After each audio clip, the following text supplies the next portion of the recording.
राज्यापुढे असंख्य प्रश्न आहेत, पण त्या प्रश्नावरती कोणताही राज्यकर्ता मंत्री गांभीर्याने बोलताना दिसत नाही. काल या भागामध्ये वादळी वाऱ्यासह पाऊस झाला. मी स्वतः काल रात्री उतरलो तेव्हा पाहिलं की शेती उद्ध्वस्त झाली. केळी उत्पादक शेतकरी असेल, अन्य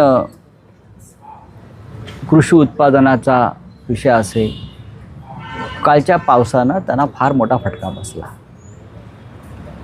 पण अजूनही खरं म्हणजे तात्काळ सरकारकडून किंवा इकडल्या पालकमंत्र्याकडून, इकडल्या जिल्ह्यातल्या आमदारांकडून त्याच्यावरती तात्काळ संवेदना व्यक्त करणं गरजेचं असतं.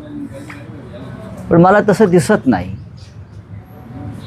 पालकमंत्री, इतर मंत्री, आमदार यांच्याकडून शेतकऱ्यांना नुकसान भरपाईची मागणी व्हावी व तात्काळ मदत मिळावी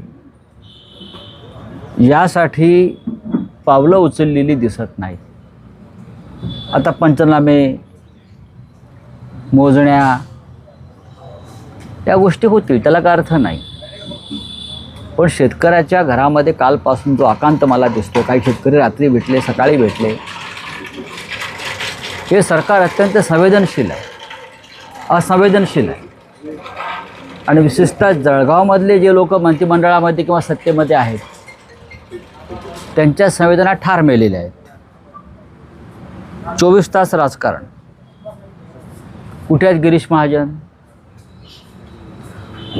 जे काय म्हणतात त्याला, संकटमोचक काहीतरी म्हणतात त्यांना, काय संकटमोचक. मग शेतकऱ्यावरच्या संकटालाही मोचक कुठे असतात? हां, फक्त राजकीय संकटमोचकच असतात का राजकारणामध्ये मंत्री म्हणून? जनतेवर जेव्हा संकट येतात, शेतकऱ्यांवर संकट येतात, तेव्हा हे संकटमोचक काही जाणीवेने करताना दिसत नाहीत. फक्त आमदार पळवणं, नगरसेवक पळवणं, पक्ष फोडणं हे संकटमोचकाचं कर्तव्य आहे का? हे दुर्दैव आहे या राज्याचं आणि या संपूर्ण जिल्ह्याचं.